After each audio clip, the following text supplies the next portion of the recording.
Bismillahirrahmanirrahim. Innal hamdalillah nahmaduhu wa nasta'inuhu wa nastaghfiruh wa na'udzu billahi min syururi anfusina wa min sayyiati a'malina. May yahdihillahu fala mudilla lahu wa may yudlil falan tajida lahu waliyyan mursyida. Asyhadu an la ilaha illallah wahdahu la syarika lahu wa asyhadu anna Muhammadan abduhu wa rasuluhu la nabiyya ba'da. Allahumma sholli ala Muhammad wa ala ali Muhammad kama shallaita ala Ibrahim wa ala ali Ibrahim wa barik ala Muhammad wa ala ali Muhammad kama barakta ala Ibrahim wa ala ali Ibrahim fil alamin innaka Hamidum Majid. Amma ba'du. Ma'asyiral muslimin rahimani wa rahimakumullah, usikum wa nasiya bi taqwallahi faqad faza man ittaqa. Ibu-ibu, bapak-bapak, adik-adik, para jamaah rahimakumullah. Kita sudah sering membahas tentang makna dari dua kalimat syahadat itu ya. Karena pengajian di masjid ini sudah dimulai pada 27 Desember 2009 ya. Jadi sudah cukup lama itu ya. Tetapi diulangi beberapa poin berkaitan dengan makna dua kalimat syahadat itu.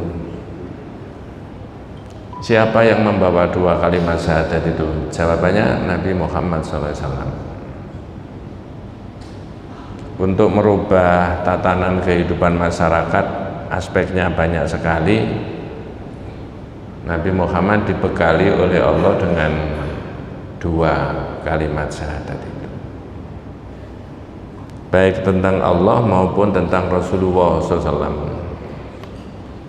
Sehingga dunia ini berubah, hubungan orang tua dengan anak, suami dengan istri, tetangga dengan tetangga, orang Islam dengan orang Islam yang lain, orang Islam dengan saudaranya yang bukan Islam, itu mengikuti makna dari dua kalimat syahadat yang dibawa oleh Nabi itu tadi. Tetapi kitab Tauhid ini menulis ada beberapa ayat dan hadis yang dimasukkan sebagai penguat dari judul Himayatun Nabi atau Himayatul Mustafa. Himaya itu maksudnya upaya, dalam bahasa kita himaya itu menjaga. Yang menjaga siapa? Nabi. Himayatul Mustafa, Nabi itu menjaga tentang kemurnian tauhid, janabat tauhid, wasaddahu kulla tariqin yusilu ila syirki. Menjaga kemurnian tauhid dan membendung setiap arah yang menuju kepada kesyirikan. Ada judul begitu. Judul itu kan karangannya penulis kitab, diambilkan dari beberapa dasar. Nanti dasarnya itu dikemukakan kepada kita semuanya, dibahas bareng-bareng. Tapi judul itu sudah pernah saya bahas di masjid ini tanggal 3 bulan 4 2011. Jadi sudah 11 tahun yang lalu.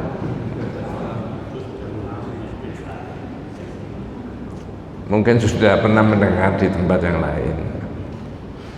Tapi ketika saya bahas di Fathul Majid tentang himayah itu ada dua. Ada Himayatul Mustafa, ada Himayatun Nabi. Artinya di dalam kitab itu ada dua judul itu tadi. Tapi titik tekannya beda-beda. Yang sekarang ini Himayatul Mustafa, upaya Rasulullah memelihara tauhid, kemurnian tauhid dan membendung setiap jalan yang menuju kepada syirik, wasaddahu kulla tariqin yusilu ila syirki tadi. Itu membahas tentang siapa Nabi Muhammad, wabil khusus setelah wafat. Jadi ada ayat-ayat yang dibahas di situ, hadis-hadis siapa Nabi Muhammad, lalu setelah wafat Nabi Muhammad ini gimana gitu. Kalau kita keliru, nanti bisa disebutkan bahwa kita tidak mengikuti pendapatnya, ayat-ayat dan hadis yang dikumpulkan penulis kitab itu. Ya, saya mulai dulu dari keimanan kita tentang Nabi Muhammad itu. Pertama adalah al-imanu bi annahu mursalun min indillah, percaya Nabi Muhammad itu utusannya Allah. Ini sudah sering kali dibahas itu. Makanya percaya Nabi Muhammad itu sebagai utusannya Allah, itu kita memakai laqad ja'akum rasulun min anfusikum, telah datang kepada kalian rasul itu dari dirimu sendiri, min jinsikum, min lughatikum, wa min anfusikum. Jadi Nabi Muhammad itu ya kayak sampean itu, jenisnya sama, kebiasaan sehari-harinya, kebutuhan biologisnya, kebutuhan sosialnya ya sama. Jadi al-imanu bi annahu mursalun min indillah, percaya bahwa Nabi Muhammad itu utusannya Allah. Jangan ditarik bahwa Nabi Muhammad ini seolah-olah di dalam diri Nabi Muhammad ada unsur-unsur rububiyah, ada unsur-unsur uluhiyah. Itu bahasanya kitab. Apa maksudnya unsur-unsur rububiyah dan uluhiyah? Di dalam diri Nabi Muhammad itu tidak ada unsur-unsur yang Nabi ikut menciptakan dunia dan seisinya, mengatur. Itu tidak ada. Dan tidak ada unsur-unsur uluhiyah. Ada sekian persen atau 0, sekian persen Nabi itu bisa diibadahi, hak untuk diibadahi, itu tidak ada. Nah, nanti dari pikiran itu Pak kemudian berkembang, oh kalau begitu tidak boleh minta tolong sama Nabi, tidak boleh sambat sama Nabi, tidak boleh meyakini Nabi bisa datang ke sini, tidak. Iya. Nah, di situ ya. Kemudian berikutnya nusaddiquhu fima akhbaro, membenarkan yang dikabarkan oleh Nabi. Lu kok bisa mengabarkan tentang masa depan atau hal-hal yang bersifat ghaibi? Ghaib. Jawabannya pakai wahyu, Mas. Maka surat yang sering panjenengan baca itu surat yang ke-18. Surat apa itu, Pak? Al-Kahfi. Ada berapa ayat di situ, Mas? 110. Saya tidak tanya ayat yang ke-100 itu apa, tidak begitu. Tapi yang 110 apa? Qul innama ana basyarum mithlukum. Katakan Muhammad, saya ini adalah manusia biasa seperti Anda. Min jinsikum, min lughatikum. Ya seperti Anda itulah. Kata ahli tafsir, innama ana basyarum mithlukum, saya itu manusia biasa kayak sampean, itu maknanya tahqiqul basyariyah, menguatkan hakikatnya Nabi Muhammad itu manusia biasa. Tapi kita harus meyakini, membenarkan apa yang diomongkan oleh Nabi, nusaddiqu fi ma akhbara, itu karena apa? Yuha ilayya, saya cuma menerima apa? Wahyu.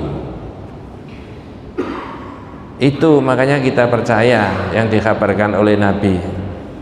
Nuti'uhu fi ma amara, mentaati yang diperintah, wa natruku ma nahahu wa zajara, meninggalkan yang dilarang. Yang terpenting ini apa? Wa na'budu waha bima syara'a, beribadah kepada Allah menurut yang disyariatkan. Dalam bahasa yang berbeda, la ibadata illa ma ja'a bihi Rasulullah SAW. Tidak ada model ibadah kecuali yang diajarkan oleh Nabi. Betul Pak? Maka kitab ini menulis ya, para nabi itu ya, al-anbiya alaihissalam kana awwalu da'watihim, pertama kali dakwanya Nabi tadi, wa akbaru hadfihim fi kulli zamanin wa fi kulli bi'atin, pada setiap zaman dan pada setiap situasi. Apa? Satu, tashihul aqidah, yaitu meluruskan akidah yang salah-salah itu loh. Ini nggak boleh, ini nggak boleh, yang melarang Nabi ya. Kemudian taskhikhusillah bainal abdi wa rabbih. Orang itu kalau sudah menjelang 70 ngomong A keliru apa? B. Kalau masih muda-muda gini itu enggak mungkin begitu. Jangan masih muda-muda itu. Ya. Taskhikhusillah bainal abdi wa rabbih. Nabi tadi diutus itu karena menerima wahyu meluruskan apa? Caranya berhubungan antara manusia sama Rabb-nya. Gimana itu? Nabi ngatur, ada ruku, ada sujud, ya, ada harta benda diberikan sama orang. Ini dalam rangka silah bainal abdi wa rabbih, antara manusia sama Rabb-nya. Yang haji dan umrah ngambil kerikil lalu melempar jumroh kok 7, ya itu semuanya adalah caranya Rasulullah mengajarkan bagaimana ibadahnya manusia kepada Allah dari hubungan antara as-silah bainal abdi wa rabbih, hubungan antara manusia sama Rabb-nya. Ad-da'watu ila ikhlasid din lillah, dan Nabi mengajak supaya dalam menjalankan agama itu apa? Ikhlas. Wah, ini sudah nanti ketemu di bab yang lain. Kebalikannya ikhlas itu adalah apa Pak? Kebalikannya ikhlas? Tidak ikhlas ya. Kebalikannya ikhlas itu tidak ikhlas ya. Ya, kebalikannya hadir tidak hadir. Wa ifradul ibadatillahi wahdah, lalu mengisahkan Allah di dalam beribadah, nggak boleh yang lain-lain. Wes panjang sekali selama hidupnya Rasulullah itu ya. Tiba-tiba pada usia-usia tertentu, ya, sebelum itu ya Nabi juga memenuhi kebutuhan biologisnya, kebutuhan ekonominya itu seperti manusia pada umumnya. Apa yang dilakukan oleh Nabi untuk memenuhi kebutuhan hidupnya? Jawabannya apa? Bisnis. Boleh nggak Pak? Nabi itu bisnis? Boleh. Mungkin saat itu belum ada profesi ya yang dihargai, tapi bisnis. Kalau bisnis itu, pusat bisnis itu di mana? Sebelum ada mall dalam masyarakat kita, jawabannya pasar. Apakah ada ayat Al-Quran yang menerangkan Nabi itu keluar masuk pasar? Jawabannya ada. Surat berapa? Ayat berapa? Jawabannya ada di Quran Pak Ustadz. Wa qalu ma li hadzal rasul ya'kulu ta'am wa yamshi fil aswaq. Surat Al-Furqan ya. Ayat yang ke-7. Itu ngapain itu Muhammad itu kok makan seperti makanan kita ini? Tahu keluar masuk pasar. Ini menandakan hakikatnya Muhammad itu adalah manusia biasa. Maka untuk memenuhi kebutuhan ekonominya Nabi juga bisnis. Supaya biologinya tetap sehat, nutrisinya juga terpenuhi, maka Rasulullah juga dahar. Nah, itu kan hampir tiap ngaji sudah dibahas itu. Tapi orang kafir justru faktor itu yang ditolak. Perhatikan, justru faktor itu yang ditolak. Faktor apa? Faktor Nabi Muhammad makan seperti makan manusia pada umumnya. Faktor Nabi keluar masuk pasar itu. Nabi kok gitu? Nah itu loh maksudnya. Lalu usulnya apa? Falaula unzila alaihi malakun fayakuna ma'ahu nadhira. Kok enggak malaikat aja diutus? Coba tak potong dulu. Kalau Nabi itu diutus itu utamanya tadi saya sebutkan dalam kitab Firqatun Najiyah wa Thaifah Al-Mansurah, memberi contoh bagaimana akidah yang baik, memberi contoh bagaimana hubungan manusia sama Allah, memberi contoh bagaimana hubungan manusia dengan manusia yang lain. Kalau Nabi itu fungsinya seperti itu, lalu Allah memunculkan yang dipakai contoh ini dalam manusia, bukan malaikat, cocok nggak Pak? Pas loh. Nah kalau malaikat yang diutus, cocok nggak? Ya nggak cocok. Wah malaikat gak doyan.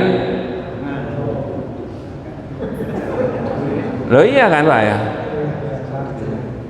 Ini nggak benar itu, pikiran salah. Maka surat Al-Furqan tadi, wa qalu ma li hadzal rasul ya'kulut ta'am. Ini kok makan seperti kita, itu gimana itu? Wa yamshi fil aswaq, keluar masuk pasar. Falaula unzila alaihi malakun fayakuna ma'ahu nadhira, kok tidak malaikat aja diutus sama Allah. Enggak cocok. Lam ya'cok. Jangan ditirukan Pak, itu bukan bahasa Arab ya. Nah cocok. Wes, pikiran orang sekarang tentang Nabi Muhammad, kalau itu orang kafir tadi menolak keberadaan Muhammad sebagai Nabi dan Rasul, alasannya itu tadi tidak masuk akal. Nah panjenengan dan saya menurut panduan kitab Tauhid ini, jangan ada punya pikiran bahwa Nabi Muhammad itu bisa dimintai pertolongan, bahwa Nabi Muhammad itu bisa datang ke sini lalu orang semuanya disuruh apa? Berdiri. Mohon maaf kalau ada yang berbeda pendapat. Saya menerangkan sesuatu yang saya yakini benar. Ya, wong ada keterangan ketika para sahabat sedang duduk itu Nabi itu datang, itu kemudian tahu ada nabinya datang, dihormati dengan cara apa? Berdiri. Kharaja alaina Rasulullah sallallahu alaihi wasallam muttaqian ala asafakumna ilaihi. Ini sahabat itu rame-rame ngomong gitu. Itu Nabi datang ke sini, mari kita semuanya berdiri. Loh ini serius Pak. Itu kira-kira kalau pakai bahasa sekarang, para hadirin, sebentar lagi Nabi Muhammad akan memasuki ruangan. Para hadirin dimohon berdiri. Itu kalau ukurannya saya dan panjenengan digitukan tambah seneng nggak Pak? Oh, seneng. Kopiannya nggak cukup. Tapi ini Nabi Pak. Apa dawanya Nabi? La taqumu kama taqumul a'ajimu yu'adhimu ba'duhum ba'dhan. Jangan berdiri Pak, kayak orang asing aja sampean itu. Orang asing itu menurut syarahnya itu adalah orang Persia dan Romawi yang ketika itu menghormati raja-rajanya sambil diri.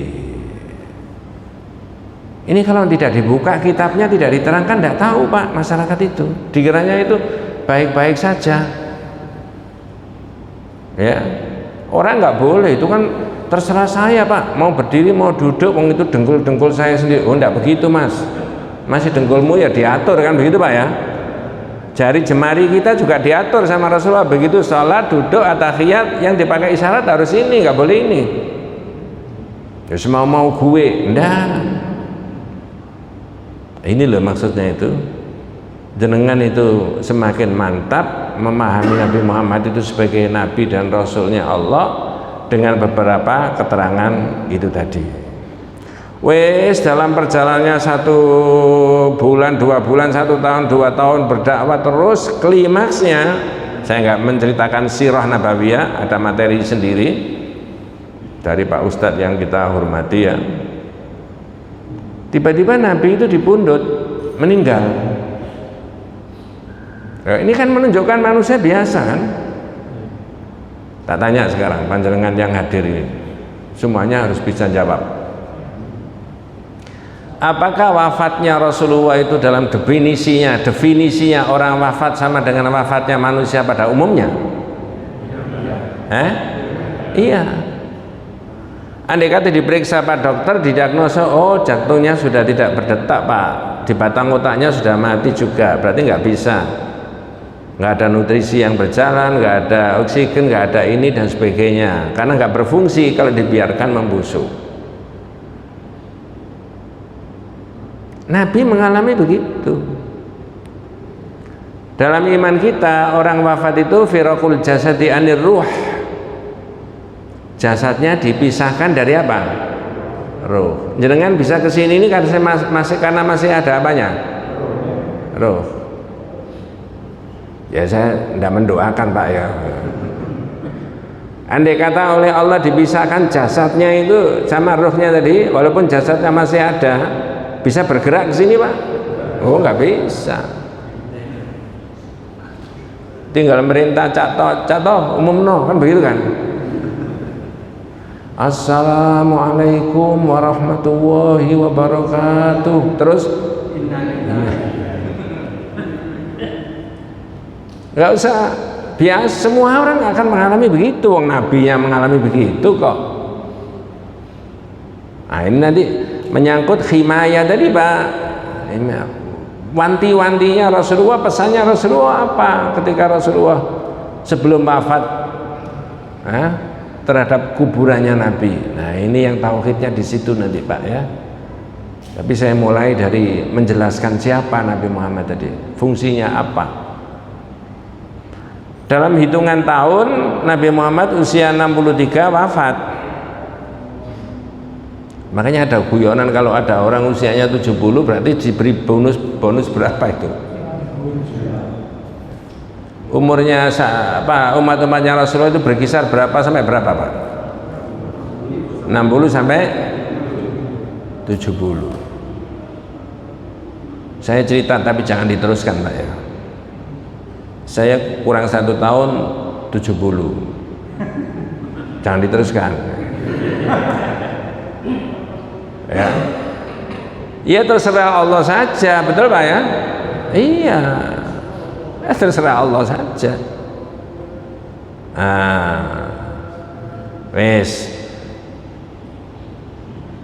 Apa namanya? Ketika Rasulullah wafat, saya langsung aja ke situ. Mesti saja para sahabat itu susah. Dalam sirah An-Nabawiyah mungkin Pak Ustadz sudah menerangkan ya. Sahabat itu lagi timbul semacam tidak percaya kalau nabinya itu meninggal. Bahkan ada yang mengatakan itu tidak meninggal, cuma meninggalkan kita selama 40 hari seperti Nabi Musa zaman dulu. Coba ya. Rame terutama siapa? Umar bin Khattab. Dalam bahasa kita jangan mengatakan Muhammad itu meninggal, nanti tak bunuh kamu nanti. Itu bisa difahami karena cintanya para sahabat itu kepada siapa? Nabinya. Wong setiap hari bergaul di Masjid Nabawi, masjid itu yang bangun ya Nabi sendiri ya. Merubah tatanan masyarakat dari model jahiliyah menjadi yang islami, setiap hari bergaul begitu. Ada gerak-geriknya Nabi yang tidak biasa, sahabat itu tanyanya sahabat itu dengan maksud ada syariat apa kalau Rasulullah berubah. Nah gitu loh. Berseri-seri juga ditanya, sangat sedih juga ditanya, Nabi menangis juga ditanya ya. Ada syariat apa kok sampai berseri-seri mukanya Nabi? Nara fi wajhika busyra ya Rasulullah. Nabi, saya kok melihat di wajahnya itu sangat berseri-seri, ada apa? Ternyata Nabi didatangi malaikat memberitahu ada salam dari Allah, beritahukan kepada umatmu Muhammad bahwa siapa yang membaca salawat sekali saja oleh Allah dibalas berapa? 10. Wah, senang Nabi. Makanya panjenengan sering-sering baca apa? Salawat. Nah, di situ nanti ada perbedaan. Salawat yang mana? Jawabannya salawat yang menurut apa? Hadis. Jangan dibalik. Nyanyian dianggap salawat, salawat tidak pernah ngerti maksudnya Pak? Saya tidak memberi contoh Pak. Nanti kan menyanyi berarti kalau memberi contoh itu. Ya. Ada Nabi menangis ditanya, "Lima tabki ya Rasulullah? Faqad ghafarallahu laka ma taqaddama min dzambika wa ma ta'akhkhar." Nabi kok menangis, ada apa ya? Ya. Apa yang ditangisi? Ternyata tadi malam itu menerima ayat Al-Quran yang ayat itu maknanya sangat dalam sekali, yang ditangisi itu para umatnya. Faktor apa yang ditangisi? Ngerti nggak umatku tentang makna ayat ini berikutnya itu? Apa ayatnya? Dalam bahasa Indonesia kita terjemahnya, sesungguhnya kejadian langit dan bumi bergantinya siang dan malam, di situ ada ayat-ayatnya Allah. Inna fi khalqis samawati wal ardi wa ikhtilafil laili wan nahari la ayatil liulil. Hafal semua. Itu kecintaan sahabat kepada Nabi. Dan tanyanya para sahabat itu dengan maksud ada syariat apa yang belum saya laksanakan. Rasanya berbeda dengan pertanyaan kita dan saya. Kalau tanya sama, kenapa kok tanya Mas? Enggak Pak, tanya aja Pak. Kalau sahabat tanya itu ingin tahu apa ini belum saya laksanakan. Nah ketika Rasulullah wafat itulah kemudian panjang ceritanya, nanti masuk di himayah. Ada orang yang temperamennya kalem, masuk di rumahnya Nabi, masuk di kamarnya Nabi yang sekarang jadi apa, makamnya Nabi itu loh Pak ya. Orang itu kemudian mencium keningnya Rasulullah, tapi saya rasa itu bukan syariat itu ya, saking cintanya sama nabinya itu, hanya membuktikan bahwa benar kematiannya itu. Kemudian orang itu bilang, ya Rasulullah, ma atyaba hayyan wa ma atyaba mayyitan. Nabi, sungguh engkau ini hidup juga mulia, wafat juga mulia. Mudah-mudahan kita semuanya masuk dalam doanya orang itu tadi Pak. Terus orang itu keluar dari kamarnya Nabi. Di luar dilihat itu ada banyak para sahabat yang sedih sekali, tertunduk mukanya, mereka susah. Orang ini siapa ini? Abu Bakar. Abu Bakar As-Siddiq, jangan keliru, Abu Bakar Ba'asyir. Apa Pak pidatonya Abu Bakar? Ini Pak yang jenengan pedomani. Ayyuhan nas qad araftum wa qad alimtum bi anna Muhammad qad mata. Wahai sekalian banyak orang, Anda sudah tahu bahwa sesungguhnya Nabi Muhammad itu apa? Meninggal. Ini Abu Bakar Pak menenteramkan itu. Man kana ya'budu Muhammad fa inna Muhammad qad mata. Siapa yang menyembah Muhammad, Muhammad sesungguhnya telah wafat. Wa man kana ya'budullaha fa innallaha hayyun la yamut. Dan siapa yang menyembah Allah, sesungguhnya Allah itu hidup selamanya, tidak akan wafat. Saya dan panjenengan wajib percaya dawuhnya Abu Bakar, pidatonya, isi pidatonya Abu Bakar itu tadi. Ternyata Nabi Muhammad meninggal, udah nggak bisa dimintai pertolongan, sudah nggak bisa datang kemana-mana, sudah, dan sebagainya dan sebagainya. Ini pikiran tauhid itu di situ, jangan keliru. Kemudian Abu Bakar membaca ayat yang sangat populer, dan ayat itu insya Allah ditulis di makamnya Rasulullah. Apa ayatnya? Wa ma Muhammadun illa Rasul. Muhammad itu tidak lain cuma Rasul. Qad khalat min qabli rusul. Banyak Rasul-Rasul sebelum Nabi Muhammad. Surat Ali Imran ayat 144. Jadi keberadaan Nabi Muhammad sebagai Nabi dan Rasul itu tidak unik. Tidak unik itu maksudnya tidak satu-satunya. Karena Rasul-Rasul dulu sudah banyak. Afa imma ta'au qutila in qalabtum ala aqabikum. Apakah andai kata Nabi Muhammad itu mati biasa atau matinya dibunuh orang, kamu akan jadi orang kafir kembali. Jadi bisa disebut yang menetralisir, menyadarkan para sahabat tentang nabinya telah wafat itu adalah Abu Bakar. Lalu mereka rame-rame berdiri, ya Abu Bakrin, ya Abu Bakrin, ka'anni lam aqra' hadhil ayah, ka'anni lam aqra' hadhil ayah. Nah Abu Bakar, saya kok seolah-olah belum pernah membaca ayat itu. Iya, rasanya tidak mungkin para sahabat tidak membaca ayat itu Pak, belum pernah. Yang mungkin belum membaca ayat itu ya ini loh yang duduk-duduk di sini. Dan ini, betul Pak ya. Mudah-mudahan putra putrinya panjenengan, anak cucu kita semuanya dimudahkan Allah baca Al-Quran besok ya. Itu. Kalau kita toh sudah lewat tidak terlalu fasih ya sudah lewat ya sudah nggak apa-apa Pak ya. Ya. Nah baru Rasulullah dimakamkan. Ini himayah. Ketika Rasulullah dimakamkan, ketika masih hidup, apa pesannya Rasulullah? Coba perhatikan. La taj'alu qabri 'idan. Hadis dari Abu Hurairah. Dan bukan satu hadisnya. Wala la taj'alu qabri idan wala buyutakum kuburan. Jangan jadikan kuburan saya sebagai tempat perayaan. Maksudnya apa?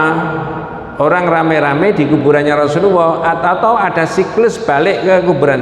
Setiap hari Jumat ke situ, setiap hari Senin ke situ, setiap Idul Fitri ke situ, ke makamnya Nabi. Ini larangannya Nabi. Tapi kalau panjenengan dan saya dimudahkan Allah tindak ke Madinah, kemudian pas di sana mampir menziarahi makamnya Rasulullah, boleh Pak? Boleh. Tapi jangan bilang setiap setelah Idul Fitri saya mesti, enggak. Karena Id itu maknanya ada siklus waktu yang balik ke situ. Setiap 1 Syawal saya menunaikan sholat Idul Fitri, betul Pak? Tuh. Perkara bertepatan tanggal berapa terserah. Ya, tanggal 1, bukan tanggal 2 Pak ya. Tanggal 1. Itu namanya Id. Terus larangannya Rasulullah, wala taj'alu buyutakum kuburan, jangan jadikan rumahmu seperti kuburan. Apa maksudnya Pak? Tidak pernah dipakai apa? Ibadah. Makanya sholat-sholat sunnah itu yang lebih afdal di mana? Bukan di mana? Kemarin sudah dibahas, tidak boleh memfungsikan kuburan sebagaimana fungsinya masjid. Saya sering ditanya itu, tapi ngeyel yang tanya. Masa enggak boleh Pak Ustadz mau ngaji di kuburan? Loh, yang melarang bukan saya Pak. Ini loh hadisnya, ada loh kitabnya itu loh. Ada 5 atau 6 hadis itu di situ itu ya, macam-macam hadis. Ya, kalau ngaji di rumah aja lah. Kalau saya mau mendoakan, nah kalau mendoakan ziarah kubur, memberi salam, mendoakan, pulang. Betul Pak ya? Iya. Tanya lagi Pak, wah kalau cuma itu nggak srek Pak Ustadz. Loh lah, kalau nggak srek ya mohon maaf, saya nggak bisa ngesrekkan sampean, saya bilang. Nggak bisa saya. Lah kalau berarti sampean kan tidak puas dengan sunnahnya Rasulullah kan? Membuat acara sendiri di situ. Ini Pak, ini bukan mengolok-olok orang lain, tapi ini memantapkan yang ikut ngaji ini loh, yang mengikuti pendapat ini. Bahkan lebih daripada itu Nabi mengatakan wasallu alayya fa inna salatakum tablughuni haitsu kuntum. Baca salawat kepada saya. Di samping Al-Quran kan ada itu, ya ayyuhalladzina amanu sallu alaihi wasallimu taslima. Ini hadis lebih dari 1. Wasallu alayya, baca salawat kepada saya. Fa inna salatakum tablughuni haitsu kuntum. Bacaan salawatmu itu sampai kepada saya di mana saja kamu berada. Lah saya sering ditanya para jamaah, terutama ibu-ibu, salawat yang mana? Jawabannya yang menurut hadis. Perkara orang buat sendiri ya urusannya orang itu Pak ya, karena panjenengan sudah teken kontrak ikut ngaji dan ini hadisnya diterangkan begitu dan insya Allah sahih, ya ikuti saja. Karena pas sahabat juga tanya, ya Rasulullah amarana Allah an nusalli alaih fa kaifa nusalli alaih. Nabi kita kan diperintah baca salawat, gimana ya salawatnya? Sini Mas, kulu, tirukan ya. Allahumma salli ala Muhammad wa ala ali Muhammad kama sallaita ala Ibrahim wa ala ali. Variasinya banyak. Ibnu Katsir menulis dalam tafsir menafsiri surat Al-Ahzab itu sampai ada 5 variasi. Oh, kalau begitu baca salawat itu enggak usah pakai panggung lalu harus pakai kopiah putih semuanya pakai. Perlu apa enggak Pak? Enggak perlu. Sehari-harian boleh nggak di rumah, di masjid, di kosong-kosong kita baca salawat Pak? Boleh, malah itu dianjurkan. Mohon maaf, orang yang tidak paham dikiranya ini nggak tahu mau salawat masjid kuno itu blas itu. Makanya pelo kabeh. Enggak Mas, kita baca. Tapi caranya tidak seperti sampean. Caranya kami itu mengikuti yang diajarkan oleh siapa? Nabi. Tidak usah geger gitu aja Pak. Ini himayahnya Nabi, larangannya Nabi terhadap kuburannya Nabi tadi termasuk bagian dari upaya Rasulullah dalam memelihara tauhid dan membendung setiap jalan yang menuju kepada syirik. Sebelum saya lanjut, mudah-mudahan waktunya nututi, saya tanya, Apakah berdoa di dekat makamnya Rasulullah itu tempat yang afdol? Duh, pertanyaannya jangan dirubah. Yang punya hak untuk bertanya itu saya. Apakah berdoa di makamnya Rasulullah itu tempat yang afdol? Di dekat makamnya? Mikirnya begini Pak. Loh, gimana Pak Ustadz mikirnya? Mikirnya gini, Nabi itu dimakamkan di mana? Jangan di Arab Pak. Bukan di Rodo Mas. Di rumahnya, di kamar. Di Tarikh Madinah itu pernah ada keterangan bahwa opsi mau memakamkan Rasulullah itu 3 tempat. Mau dibawa ke Mekah, mau dimakamkan di dekat mimbar, mau terus Aisyah yang cerita setiap Nabi yang wafat dimakamkan di tempat wafatnya. Lalu di makamnya Rasulullah, di kamarnya Rasulullah itu digali liang lahatnya Rasulullah, dimakamkan di situ. Sampai sekarang ada 3 orang di situ. Nah, yang sampean sebutkan raudhah itu batas antara dinding rumahnya Rasulullah sampai apa? Mimbar. Jadi saat itu Pak, yang namanya raudhah itu lewatnya Rasulullah setiap hari.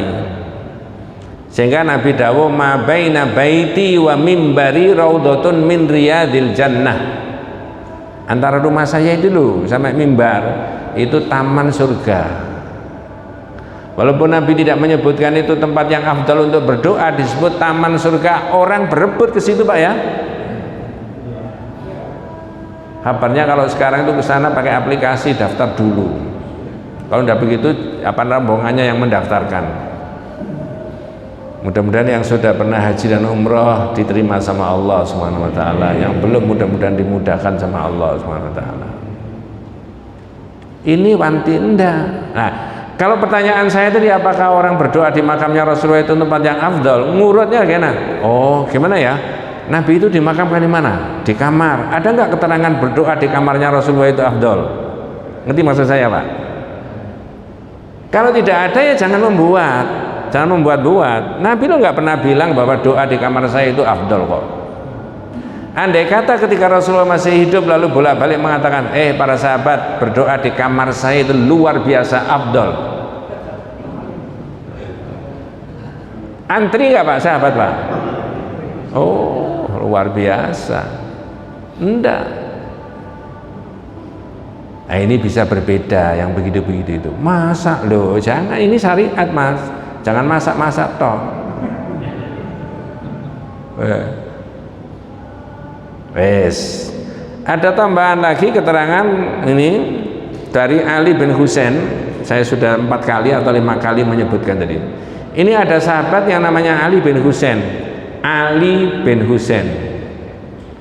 Berarti bapaknya Ali ini namanya siapa?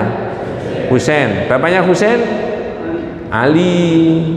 Ini Ali bin Abi Thalib punya anak namanya Husain. Husain punya anak namanya Ali. Nah, ini Ali yang cerita. An Ali bin Husain radhiyallahu anhu anna ra'a rajulan yaji'u ila furjatin kanat inda qabri Nabi sallallahu alaihi wasallam. Fayadkhulu fiha wa yad'u. Ali bin Husain ini tahu ada orang nyelonong masuk di kuburannya Rasul, celah kuburannya Rasulullah lalu masuk. Fayad'u, lalu orang itu berdoa. Di mana? Di dekat makamnya Rasulullah. Konangan siapa tadi? Ali bin Husain. Ini sahabat Pak, amar ma'ruf nahi mungkarnya masih kuat dan amar ma'ruf nahi mungkar itu pakai dalil, langsung ditegur orang ini. Apa kata-katanya Ali bin fanahahu, lalu dilarang. Orang ini masuk duduk berdoa, dilarang, fanahahu. Faqala, kemudian Ali bin Husain mengatakan, ala ukhbirukum, ya, ala uhaddithukum hadithan. Pak, sampean mau tak tunjukkan ada hadis? Loh, jadi belum apa-apa diberitahu hadis dulu. Nah, kalau jenengan saya itu negor orang begitu, sampean belum tahu ada hadisnya. Kira-kira jawabannya, Dani Ustadz saya bolak-balik hadis. Semua para sahabat yang kita ketahui dalam dokumentasi di kitab-kitab itu kalau negor orang, kalau memberi nasihat sama anaknya pakai hadis, dalil. Nah kalau saya panjenengan itu ngomong kepada putra putri ono dalile ngene iki ndak boleh ayat ini ya. Kalau ndak hafal ada dalilnya hadis, ada tak ya? Ada. Endi hadise? Nu kitabe Pak Ustad. Nah gitu. Ala uhadditsukum hadis, Pak, sampean mau saya beritahu ada hadis. Sami'tu min abi, saya dengar dari bapak saya. Berarti dari siapa? Ini tadi Ali bin Husain. Berarti dari siapa? Husain. Anjaddi, dari kakek saya. Berarti dari siapa? Ali. An Rasulillah, dari siapa? Rasulullah. Jadi Ali bin Husain cerita, saya dengar dari bapak saya, Pak. Ya, berarti siapa? Husain. Bapak itu dari kakek, berarti siapa? Ali. Kakek itu dari siapa? Nabi. Kan setara hidupnya antara kakeknya sama Nabi. Apa hadisnya? Qala, ya, Nabi dawuh, la tattakhidhu qabri idan wala buyutakum kuburan. Jangan jadikan sama dengan itu tadi. Jadi tidak satu, berkali-kali Nabi itu mengatakan begitu. Jangan jadikan kuburanku sebagai tempat perayaan, bolak-balik di situ, dan jangan jadikan rumahmu seperti kuburan. Wasallu alayya fa inna taslimakum yablughuni haitsu kuntum aina ma kuntum. Baca salawat kepada saya, bacaanmu salawat itu sampai kepada saya di mana saja kamu berada. Pikiran dari hadis-hadis yang dikemukakan sebagai himayatun Nabi, upaya Rasulullah memelihara tauhid yang seperti begini, tidak melarang orang ketika haji atau umrah atau ke Madinah mau menziarahi kuburannya siapa? Rasul. Tidak melarang. Dan tidak mengurangi variasi kita membaca sholawat Nabi di mana saja. Nah, jadi Nabi itu sangat khawatir. Lalu orang menjadikan, tadi saya katakan setelah Rasulullah itu wafat, bagaimana perilakunya para sahabat dan umatnya terhadap kuburannya Nabi supaya tidak salah dan tidak keliru. Nabi mengatakan seperti itu tadi. Karena peristiwa yang dialami oleh umat-umat yang umatnya Nabi sebelumnya ribuan tahun yang lalu itu pernah terjadi. Masih ingat Pak, kapan hari sudah saya terangkan? Umatnya Nabi siapa itu? Nuh. Ya, ketika ada orang soleh-soleh itu yang meninggal, lalu kuburannya diapakan? Dibesar-besarkan, dibuat patung-patungnya. Berapa orang itu Pak? 5. Namanya siapa saja 5 orang itu? Wad, Suwa, Yahud, Ya'uq, Nasr. Dari mana kita bisa mengetahui? Surat Nuh ayat 23. Nabi Muhammad diberitahu peristiwa itu oleh Allah lewat wahyu, dengan harapan supaya umatmu Muhammad tidak meniru seperti umatnya Nabi Nuh yang membesar-besarkan orang yang telah apa? Meninggal. Dengan tidak bermaksud membanggakan diri dan mengatakan diri sendiri paling benar. Kuburannya Pak Kiai Haji Ahmad Dahlan itu zaman Presiden Soekarno itu mau dipugar, dibuatkan kayak begini Pak. Ada tempat wudhunya, ada rak-raknya ini, ada Qur'annya, ada ayatnya ini, itu dan sebagainya. Tapi pimpinan pusat menolak, jangan. Lah kalau diiyakan, berarti ini wasilah, jalan yang kemungkinan bisa syirik gak Pak? Iya, makanya biasa gini aja. Hanya ada tulisannya pahlawan nasional SK Presiden nomor sekian. Inilah sebenarnya pikiran-pikiran begini harus selalu disosialisasikan kepada masyarakat supaya masyarakat itu tidak salah dan tidak keliru. Wallahu a'lam. Ya. Nanti kita lanjutkan dengan judul yang agak berbeda. Inna ba'da hadhil ummah ya'budul awthan. Sebagian dari umat ini masih menyembah berhala. Nah, ini tugas panjenengan, mana berhalanya? Tapi tunggu bulan berikutnya ya. Mudah-mudahan kita semuanya senantiasa diberikan rahmat barokah hidayah Allah Subhanahu wa taala. Hadanallahu wa iyyakum ajmain. Kita tutup dengan doa kafaratul majlis. Subhanakallahumma wa bihamdika asyhadu an la ilaha illa anta astaghfiruka wa atubu ilaik. Assalamualaikum warahmatullahi wabarakatuh.